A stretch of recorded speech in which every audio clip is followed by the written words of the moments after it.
کپاس کے مرکزی علاقہ جات میں ایک حالیہ سروے رپورٹ کے مطابق ایسے کاشتکار جنہوں نے اپنی فصل کو اپریل میں کاشت کیا ہے وہاں پر سبز تیلے کے حملے کی اطلاعات موصول ہو رہی ہیں۔ السلام علیکم، میں ہوں ڈاکٹر رابعہ سعید، انچارج شعبہ حشریات سینٹرل کاٹن ریسرچ انسٹی ٹیوٹ ملتان سے۔ آج میں اپنے کپاس کے کاشتکار بھائیوں کو کپاس کی فصل پر سبز تیلے کے حملے سے بچاؤ کا طریقہ کار بتاؤں گی۔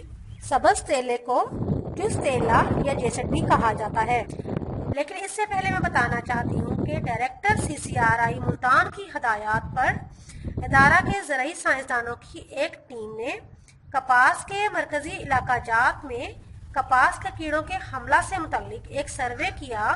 تو اس سروے رپورٹ کے مطابق اپریل اور مئی میں کاشتہ فصل پر سبز تیلے اور کہیں کہیں سفید مکھی کے حملہ کی رپورٹ ملی ہے۔ بسم اللہ الرحمن الرحیم۔ اس سال ہم نے اپنے شعبہ حشریات کی ایک ٹیم تشکیل دی ہے جو پورے پنجاب کا سروے کرے گی، اور جو بھی کیڑے پائے جائیں گے نقصان دہ کیڑے، ان کا مؤثر کنٹرول کے لیے ہم ایک پوری حکمت عملی تیار کریں گے، اور جو ادویات ان کا کنٹرول صحیح کر سکتی ہیں اس کی ہم ریکمنڈیشن دیں گے تاکہ ذمہ کی فصل اور کپاس میں اضافہ ہو سکے۔ سبز تیلے کے حملہ سے بچاؤ کی حکمت عملی سے پہلے میں سبز تیلا کے متعلق بتاؤں گی کہ سبز تیلا آخر ہے کیا۔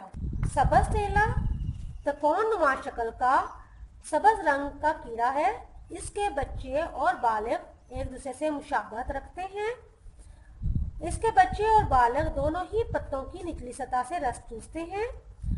سبز تیلے کی مادہ پتے کی نچلی سطح پہ ابری ہوئی رگوں میں اکثر اوقات ابری ہوئی رگوں میں انڈے دیتی ہے، اور کبھی کبھار یہ پتے کی چپٹی سطح پہ بھی انڈے دیتی ہے۔ اس کی خاص بات یہ ہے کہ اس کے انڈے آنکھ سے بالکل نظر نہیں آتے۔ سبز تیلے کے بچے اور بالغ دونوں ہی بہت چست ہوتے ہیں۔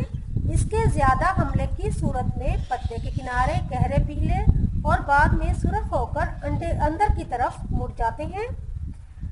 اس کیڑے کا حملہ مئی تا اگست کے مہینے میں ہوتا ہے، تاہم موسمی حالات سازگار رہنے کی صورت میں اس کا حملہ فصل کے آخر تک طوالت اختیار کر سکتا ہے۔